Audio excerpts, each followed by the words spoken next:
ఓం గం గణపతయే నమః. ఓం శ్రీమాత్రే నమః. ఓం చతుర్భుజే చంద్రకళావతంసే కుచోన్నతే కుంకుమరాగశోనే పుండ్రేక్షు పాశాంకుశపుష్పబాణహస్తే నమస్తే జగదేకమాతః. ఓం ఇచ్ఛాశక్తి జ్ఞానశక్తి క్రియాశక్తిస్వరూపిణి శ్రీలలితా త్రిపురసుందరీ దేవ్యై నమః.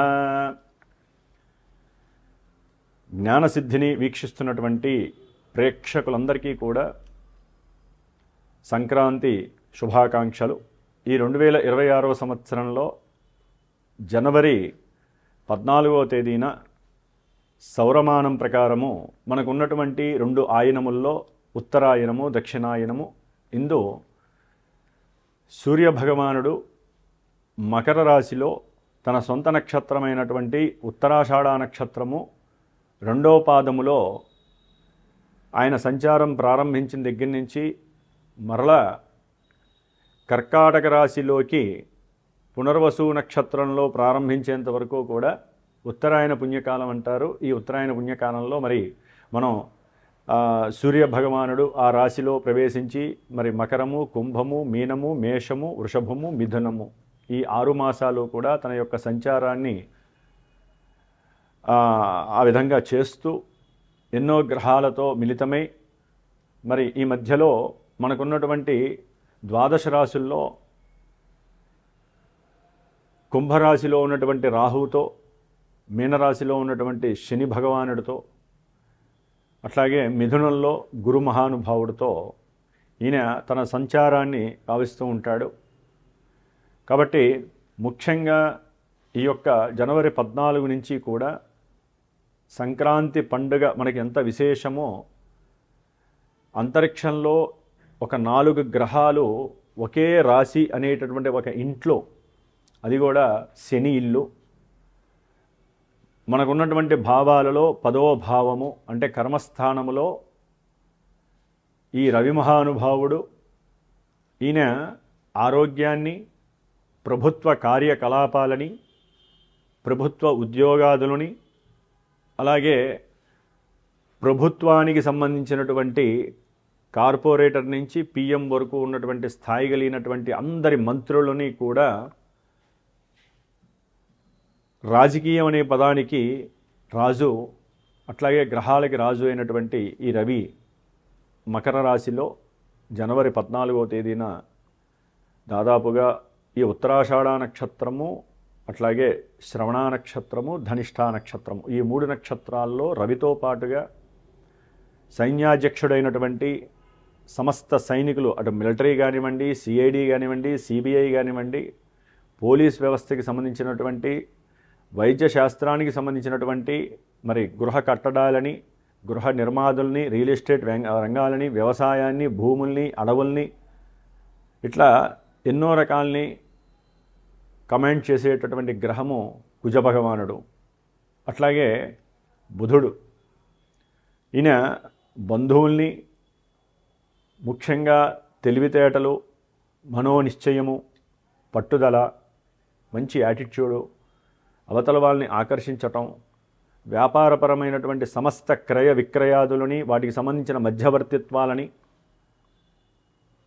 ముఖ్యంగా వాక్కుని అంటే మాట్లాడే స్థితి దాన్ని కూడా తెలియజేసే గ్రహము, సంభాషణ చాతుర్యము ఇవన్నీ కూడా తెలియజేసేటటువంటి బుధగ్రహము. అట్లాగే శుక్రుడు, మరి ఒక స్త్రీని ఒక పురుషుడు ఆకర్షించాలన్నా, పురుషుణ్ణి స్త్రీ ఆకర్షించాలన్నా, ఒక ఇరువురి స్త్రీ పురుషులకి వివాహం జరగాలన్నా, వివాహ సంబంధితమైనటువంటి సుఖ సౌఖ్యాలు అందాలన్నా, సంతానం కలగడానికి కావలసినటువంటి తేజస్సు రేతస్సు కావాలన్నా కూడా ఈ శుక్ర భగవానుడే ముఖ్య కారకుడు. మరి సమస్త భోగాలకి, భాగ్యాలకి, అట్లాగే ఎన్నో రకాలైనటువంటి ఫైనాన్స్ రంగాలకి సంబంధించినటువంటి వ్యవహారాదులు, ఫైనాన్స్కి సంబంధించి గోల్డ్, సిల్వరు, వస్త్రాలు, ఆభరణాలు, అట్లాగే దివ్య ఔషధాలు, వ్యవసాయము, పాడి పంటలు వీటికి సంబంధించినటువంటి, అట్లాగే ఒక న్యాయ వ్యవస్థకి సంబంధించి కానివ్వండి, ఏ విషయంలోనైనా సరే ధనానికి సంబంధించి ఈ శుక్ర భగవానుడు బాగుంటేనే అందరికీ కూడా లాభకరం. మరి ఈ శుక్రుడు అంటే దాదాపుగా మకర రాశిలో ఈ 3 నక్షత్రాలలో రవి, కుజ, బుధ, శుక్ర ఈ సమ్మేళనము చాలా చాలా విచిత్రమైనటువంటి ఎన్నో అనుకూలమైనటువంటి పరిస్థితుల్ని కలుగజేస్తూనే మరి ప్రపంచానికి, దేశాలకి, రాష్ట్రాలకి, అట్లాగే వీటిల్లో ఈ భూమి మీద బతుకుతున్నటువంటి పంచభూతాల ద్వారా గ్రహ స్థితిగతుల్ని మనం అనుభవిస్తున్నాం. కాబట్టి మనకున్న ద్వాదశ రాశుల్లో మన నక్షత్రాలేంటి, మన రాశులేంటి, వీటికి సంబంధించి ఏ ఏ రాశుల వారికి ఏ విధమైనటువంటి సత్ఫలితాలు, దుష్ఫలితాలు కలుగుతాయి. ధనస్సు రాశి. ధనస్సు రాశి వారికి ఈ 2026వ సంవత్సరము జనవరి 13వ తేదీ నుండి కూడా ఫిబ్రవరి 23వ తేదీ వరకు మాసవారి కొన్ని గ్రహాలు ఉంటాయి. అవి మనల్ని పరిపాలిస్తూ ఉంటాయి. వాటిల్లో ముఖ్యంగా రవి, కుజుడు, బుధుడు, శుక్రుడు ఈ 4 మాసగ్రహాలు అంటారు. ఆల్రెడీ 4 గ్రహాలు ధనస్సు రాశిలో ఉండి కొంతమంది ధనస్సు రాశి వారికి ఎన్నో ఇబ్బందులు జరుగుతూనే ఉంటాయి 13వ తారీఖు వరకు. ఇప్పుడు 2వ స్థానంలోకి వస్తున్నాయి మకర రాశిలోకి. అయితే ఈ రాశిలోకి వచ్చినప్పుడు వీరు ఏదైనా ప్రభుత్వ మూలక అంటే ప్రభుత్వపరమైనటువంటి ఉద్యోగాదులు చేసేవారు దూర ప్రయాణాలు అంటే గవర్నమెంట్ రిలేటెడ్ ఇష్యూస్కి సంబంధించిన, అది భూమికి సంబంధించిన కావచ్చు, లేకపోతే వీరికి సంతానపరమైనటువంటి ఉద్యోగరీత్యా ఏదైనా వ్యవహారాలు ధనపరమైనటువంటివో వాటిల్ని తెలియజేసుకోవటానికో లేకపోతే ఆ యొక్క వ్యవహారాలు నిమిత్తమో వీరు కాస్త ధనాన్ని పెట్టుబడిగా పెట్టాల్సిన అవసరం ఉంటుంది ప్రయాణాల రీత్యా. అట్లాగే పిల్లలు లేదా తండ్రికి సంబంధించిన పెట్టుబడులు అంటే వారేదో ఒక వ్యాపారమో లేకపోతే ఉద్యోగ నిమిత్తమో ఏదో కొంత ధనాన్ని వారికి మీరు పెట్టుబడిగా పెట్టాల్సి వస్తుంది ధనస్సు రాశి వారు. అది మనసులో కొంత శంక ఉన్నప్పటికీ, అనుమానం ఉన్నప్పటికీ ఈ ధనం కోల్పోతామేమో అని తప్పనిసరి కుటుంబ పరిస్థితుల రీత్యా మీరు ధనాన్ని పెట్టుబడిగా పెట్టాల్సి వస్తుంది. అది ఎంతవరకు తిరిగి వస్తుందనేది మీ యొక్క జన్మజాతక విశేషం కావచ్చు, దైవానుగ్రహం కావచ్చు. ముఖ్యంగా ధనస్సు రాశి నుంచి 2వ స్థానంలో మరి బుధుడు ఉన్నాడు అంటే వ్యాపార రీత్యా వీరికి గవర్నమెంట్ రిలేటెడ్ ఏదైతే వ్యాపారాలు ఉన్నాయో, ఉద్యోగాలు చేస్తున్నారో, మధ్యవర్తిత్వం చేస్తున్నారో, అంటే ఈ భూములకు సంబంధించి కావచ్చు, లేకపోతే ఈ యూట్యూబ్ రిలేటెడ్ వాళ్ళకి సంబంధించి కావచ్చు, వార్తాపత్రికలు, న్యూస్కి సంబంధించిన వాళ్ళు, లైబ్రరీకి సంబంధించిన వాళ్ళు, అంటే గవర్నమెంట్తో రిలేటెడ్ ఉన్నటువంటి వాళ్ళకి చక్కటి ధనలాభం కూడా కలుగుతోంది. అంటే వారు చేసే వృత్తి, ఉద్యోగ, వ్యాపార విషయాలలో ఈ యొక్క ధనుస్సు రాశి వారికి కాస్త బుధగ్రహ అనుకూలత కలుగుతోంది. అట్లాగే ముఖ్యంగా శుక్రగ్రహం 2వ స్థానంలో ఉంచే మంచి మణులు, మాణిక్యాలు, బంగారాలు, వెండి, మంచి గృహోపకరణ వస్తువులు, అట్లాగే ఏదైనా సోఫా చైర్సు, అంటే ఇంట్లో వారికి సౌఖ్యంగా ఉండేటటువంటి విషయాలు, వస్తువులు ఏవైతే ఉన్నాయో, వాహనాలు, వీటికి సంబంధించిన విషయాలలో అవసరమైతే బ్యాంకు నుంచి కాస్త అప్పు తీసుకొనైనా సరే ఆ సౌఖ్యాన్ని అనుభవించేటటువంటి పరిస్థితి ఈ యొక్క ధనుస్సు రాశి వారికి కలుగుతోంది. ముఖ్యంగా ఏదైనా ల్యాప్టాప్స్ కొంటమో, అంటే మెకానికల్గా లేకపోతే ఏదైనా యాంత్రికపరమైనటువంటి విషయాలు ఏవైతే ఉన్నాయో ఆ వస్తువులు ఏవైనా సరే, అది వెహికల్స్ కావచ్చు, వెహికల్స్ బాగు చేయించడం కావచ్చు, లేకపోతే పెట్రోల్ ట్యాంక్ బాడైపోతే ఆ పెట్రోల్ ట్యాంక్కి సంబంధించిన ధన నష్టం కావచ్చు, లేకపోతే ఏదైనా దూర ప్రయాణం చేస్తున్నప్పుడు మీకు అంతకుముందు ఏదైనా సరే ఈ బండ్లకి సంబంధించి చలానాలు ఉంటే వాడు ఎదురకుండా వచ్చి నుంచుంటాడు, ఆ పోలీసు కావచ్చు, లేకపోతే ఆ వ్యవస్థకి సంబంధించిన వాడు కావచ్చు, ఆర్టీఐకి సంబంధించిన పరంగా కావచ్చు, ధనము కాస్త నష్టపోవటము, అంటే గవర్నమెంట్కి పెండింగ్ చలానాలు సమర్పించటమో, ఏదో రకంగా ధనాన్ని కొంత నష్టపోయే అవకాశం కలుగుతుంది. అది పిల్లల ద్వారా కావచ్చు, మీ ద్వారా కావచ్చు.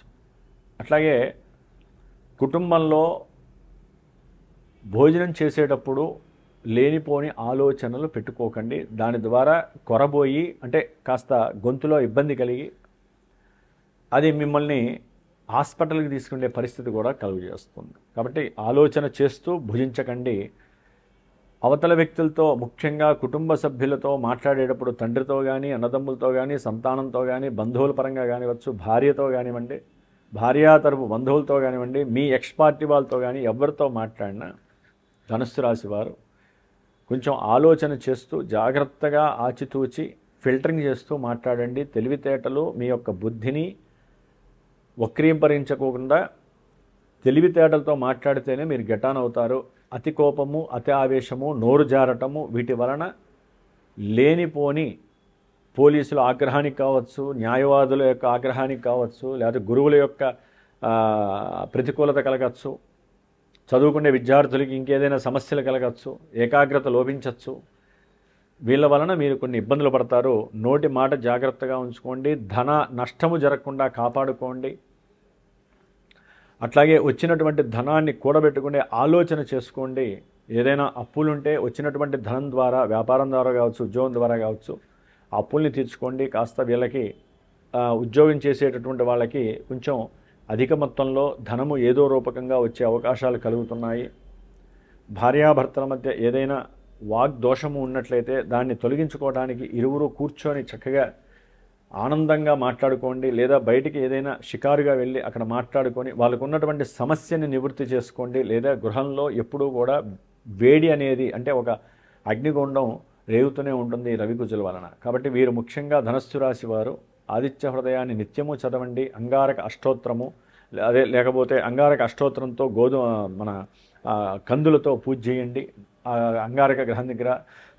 లేదా రవికుజులకి ఉన్నంతలో జపం చేసుకొని ఆరోగ్యము, ధనము, కుటుంబం కోసము వాటి రెండింటికి సంబంధించినటువంటి ఏదైనా గోధుమ పాయసము కానీ లేదా కందిపప్పుతో వండినటువంటి ఏదైనా పదార్థాన్ని 10 మందికి అన్నదాన రూపకంగా పెట్టండి.